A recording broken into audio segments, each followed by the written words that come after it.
Another story time. Anyways, I'm Rose. I'm going to share some experiences over the last 7 years. Yes, 7 years with a narcissist. I'm in the process of trying to escape, and these are my stories I'm sharing to help with my healing. A lot of people say journaling and that kind of stuff, but for me, this is just easier, just to vocalize and maybe even share some of my experiences and how I felt. So I'm just going to go back. It's not actually too long ago that this happened. It happened a little over a year ago. And I have the video, but I'm just going to show you. The person is blocked out, obviously, to protect their identity.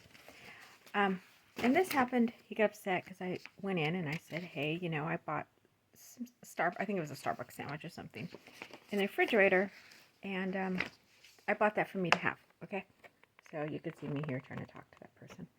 And he got escaped, and he's like, you don't care about nobody, you don't love nobody but yourself, it's all about you. I'm like, dude, I just bought one sandwich for me to eat for dinner tonight. Like, it's not that big of a deal. He ended up charging, like coming after me, trying to throw something at me.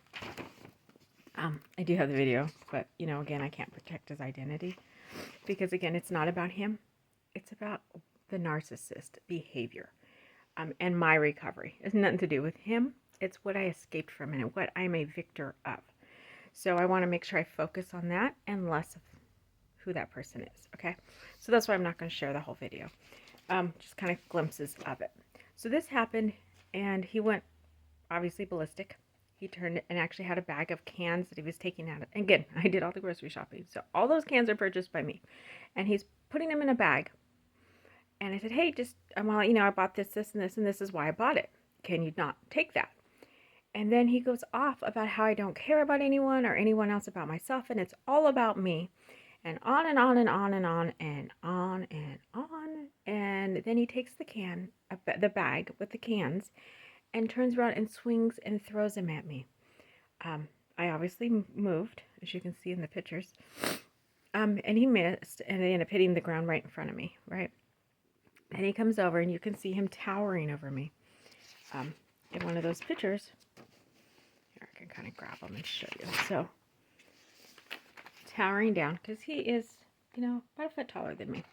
So he's towering down, just yelling at me, scolding me, calling me names.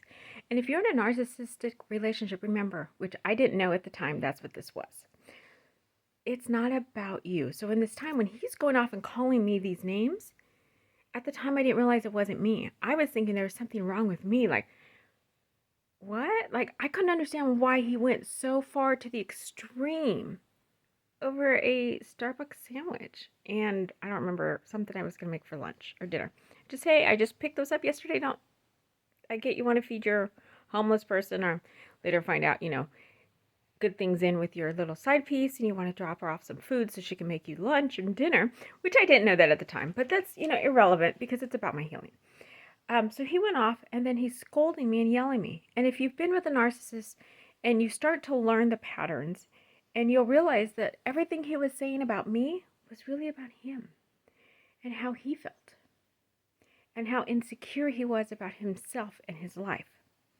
So this really got ugly. This situation did. He didn't hit me, but it was very physical. I think I did have to push him away from me, and then I ran into the other room and locked myself in. And luckily he had to go to work a few minutes later, so he wasn't there very long, and left shortly thereafter. By the time the police got there, he was done, gone at work, and I was just like, not worth it. Like, it's an hour now, like, too late. He's working till 5 o'clock. And then even the police, and I'm not going to mention our police department or by name, their response when they came out is, if you're that scared of him, leave your house. Take your kid. Actually, at the time, I only had one here. And he's like, take your kid and go somewhere. And my son's now he's an adult. And it's like, the house that I pay 100% for, the mortgage is in my name. All the bills, my name. And you want me to pack my stuff up and go to the hotel because he can't control his anger and he's taking stuff that I bought out of my house? Yeah, that's my police department. So I've learned not to rely on the police. So especially with a narcissist, because they can be very, very convincing that you are the one that's going crazy. And in this situation, he had them convinced that I was imagining this and this isn't really what happened. And I told the police, I said, you know what? I have the video. Do you want to watch it? They're like, oh no, we can't look at that. That's not, open, I'm like, I have the video of him trying to attack me. They're like, no, we can't look at it. That's my police department. They can't look at the video on my ring of him coming after me and attacking me. But they have no problem coming to my house when someone was shot across the street. They had no problem coming to my house and asking for my ring when someone was hit across the street in the crosswalk and ran over and left for dead. They had no problem on those days coming over and asking for my help. But when I asked for their help, when I had a grown-ass man, almost 50, come charging at me, yelling and scolding me, and I asked for help to make sure my son and I were safe, they told me no, and they couldn't look at videos. So please remember, you have to be on your own strength, and you have to be ready to deal with what's going to come. Because you know what? There may not be a police that's willing to help you. Like in my case, my police department didn't want to help me. I will discuss what's happened since. I won't go there. They're not getting rid of me very easily. I'm now on the police spending oversight committee here in my local city. So I can bring these kind of issues up if they ever happen again. But that's a whole nother topic. But you got to be ready. So like in this case, I knew I didn't have the support and the friends or the people in place or even the job situation where I could safely get out of it and get resolution. I think I'm much better now where I have people support me, people that can help me, and people that are understanding and are willing to step up and say, you know what? I don't care how big and how tall and how strong he is. You're going to be okay and you're going to get out. That's the most important, because as I've worked towards recovery and surviving this situation, right now, and I will tell you, if you know someone in this situation, the highs are just as good as the lows. So it's not like this happened every day. This is like once, I don't know, every time he got mad. So I knew not to push the buttons. I knew how to deal with it. I knew not to ask questions. I knew not to push the buttons. So that way I didn't get into this situation. So I knew how to do it. I knew how to cope with him. Like, it's easy. I know what to do. I just have to be submissive and subservient and be a slave. And I told him, I said, I'm not about to be a slave. I didn't go to college and get a graduate degree to sit here and cook and wash your dishes and do your laundry while you go out and have a mistress or 2 or 3 or 4. Like, nah, that's not what I want. I don't own my own house and my own business. And I think is to the point where I had to make sure I was emotionally strength. Because financially, I'm fine.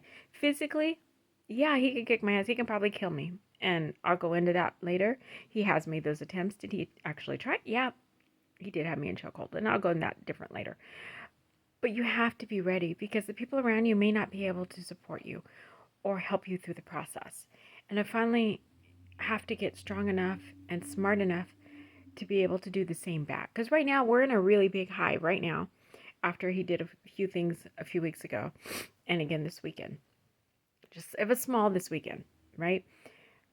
But now it's on a really big high. He's trying to make up for what he did. So we're in the love bombing, I guess is the way to put it. He's making me lunch every day. He's like, hey, I'm going to the grocery store. What do you want? Do you need, new vegetables or fruit for your smoothie? Do you want me to pick up a protein mix? Do you want this and that? You want to make, a T-bone steak tonight? And I'm just like, I'm trying my best, because I have to play the loving girlfriend, even though there's no love. Because I have to make sure I'm safe and smart enough. And I'm going to pull the rug underneath him just like he did to me when he decided to go outside of the relationship. And when he went ballistic when I asked him not to eat something I had bought, for me to have for dinner. So I didn't have to cook because I was working late that night. And so you have to be ready. And I'm not going to say it's easy. I'm not going to say, hey, why didn't you just leave the first time? Yeah, I wish I could. I wish I would have known. So don't beat yourself up. I've learned not to beat myself up because there's nothing I can do. I always look at the good in people. So I'm like, okay, maybe, he had a bad day. Maybe something's happening at work. Maybe this or maybe that. And I always thought he was going to change. He always said, oh, I'm, not going to happen again, whatever. It did. And it did. Again. And again.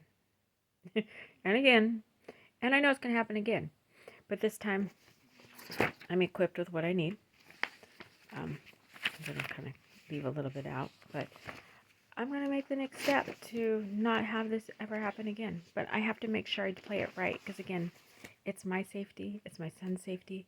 I don't want him to come and burn down my house. Although I have insurance. I don't have full insurance. Or find a way to try to get me fired from my job. Because those are other things you have to look at. Trying to wire money out of my bank account. There's other things that I have to think about. Poisoning my animals, hurting my animals, stealing my animals and dropping them off in another town. People do weird things. So, with a narcissist, it's about them and trying to get control of me. So what would he need to do to get me to bow down to him again? And so right now I'm pretending he's positive that we're in this great relationship. Little does he know that deep down inside, yeah, I love how he's acting right now. But deep down inside, I know I can say one thing and ask one question, and I know it's going to be different. So stay tuned as I go through this. Thank you again.